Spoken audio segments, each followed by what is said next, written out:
Hello, and welcome back to Legends of War. Before we begin, take a moment to let us know in the comments where you are watching from today. These stories travel far beyond time, and it's always incredible to see where in the world they land. Tonight, we step into a forgotten chapter of history, a chapter carved not in the deserts of Egypt, but far to the south, in a kingdom long overshadowed, dismissed, or misrepresented. Yet for nearly a century, its kings marched north, took the throne of the pharaohs, and restored Egypt to its former glory. This is the story of the Kushites, the warriors of Nubia, the dynasty known to history as the Black Pharaohs, a line of kings who rose from Kush to rule the most legendary civilization on earth. And their story begins in a time when Egypt was broken, divided, and on the edge of collapse. By 750 BC, Egypt was a shadow of its former self. The pyramids were ancient ruins even then. The golden age of Ramses had faded into memory, and the mighty Nile kingdom was now splintered into warring petty states. The Delta ruled by ambitious princes. Middle Egypt fractured by feuds.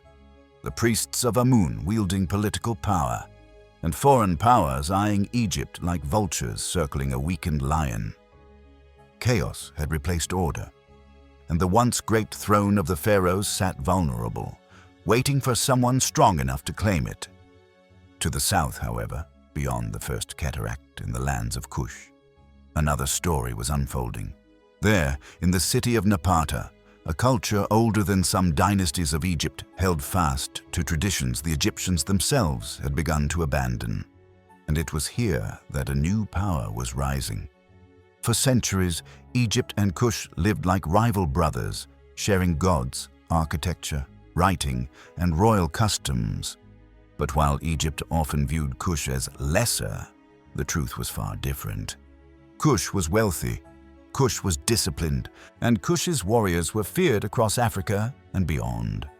Their archers were legendary, their skills so renowned that Egyptian armies had once recruited Kushite bowmen as elite units. Their kings built massive temples, followed strict rituals, and honored the gods with an intensity Egypt had long forgotten. So when Egypt began to crumble, the Kushite rulers saw not an opportunity for conquest, but a mission to restore Ma'at, the divine order that had once held the world together. And the man who first set this vision into motion was King Kashta. Kashta was the first Kushite king to cross into Egyptian territory. He did not invade violently. He moved quietly, strategically, building alliances with Egyptian priests, especially those loyal to Amun. Egypt's spiritual heart had shifted south over time, and the priests in Thebes recognized something the northern princes did not. Kush, not Egypt, now kept the old traditions alive. When Kashta's daughter was installed as the god's wife of Amun, Egypt's most powerful spiritual title, the message was clear. Kush was no longer Egypt's neighbor. It was becoming Egypt's protector, and with Kashta's death, his son would take this mission even further. Piye, also written Pianki, remains one of the most fascinating kings in African history. A devout worshipper of Amun, a brilliant strategist, and a ruler who saw himself not as a foreign conqueror, but as the rightful restorer of Egypt's ancient glory. When Egypt's northern princes began warring again, threatening to plunge the land into total collapse, Piye acted. In 728 BC, he marched north with his army, not as a barbarian invader, but as a pharaoh come to restore order. His campaign was swift and decisive. City after city submitted. Delta kingdoms surrendered, and Egyptian nobles bowed before him. But here is what makes Piye so extraordinary. He refused to massacre his rivals. He refused to destroy Egyptian cities. He even allowed defeated rulers to keep their local authority if they swore absolute loyalty. He wrote, "I am a king who loves justice. I do not love a king who loves falsehood." Piye saw himself as Egypt's rebirth, and the Egyptians, seeing a king who honored their gods, accepted him. For the first time in centuries, Egypt was unified by a Kushite king. With Piye's triumph, the 25th dynasty was born. The dynasty history would later call the Black Pharaohs. They ruled from both Napata and Thebes, bridging the worlds of Kush and Egypt into one. Piye's successor, Shabaka, continued this golden age. He consolidated power, built temples, and revived ancient ceremonies forgotten even by the Egyptians. He commissioned the Shabaka stone, preserving ancient texts that would otherwise be lost forever. And under the Kushite rule, Egypt experienced a renaissance. Temples restored, art revived, old hieroglyphic traditions preserved, roads repaired, political unity enforced, trade flourishing through Africa and the Mediterranean. For nearly a century, the Black Pharaohs guided Egypt through one of its last great revivals. But the world was changing, and a storm was coming from the east. Among the Kushite pharaohs, one name stands tallest: Taharqa, warrior, builder, diplomat, and the pharaoh who stood against the greatest empire of the age, Assyria.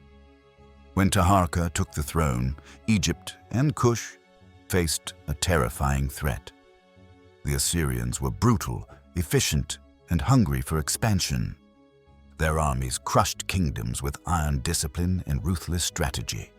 And now they had their sights on Egypt. Taharqa did something few kings dared. He chose to fight. For years, his armies clashed with the Assyrians in the Levant. He supported rebellions, fortified borders, and used diplomacy to hold back the tide. And, against all odds, he succeeded. For a time, Egypt stood firm.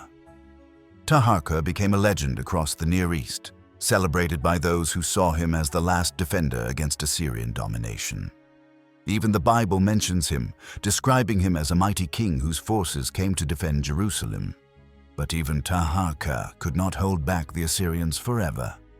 Their armies eventually broke through, sacked Memphis, and forced the Kushite retreat.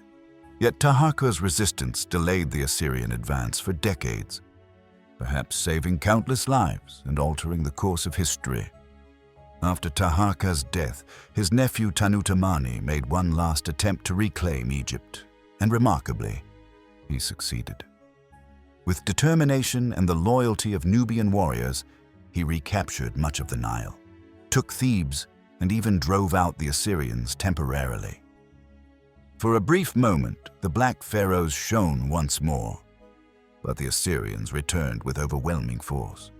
After the brutal sack of Thebes, Tanutamani retreated south, marking the end of Kushite rule in Egypt.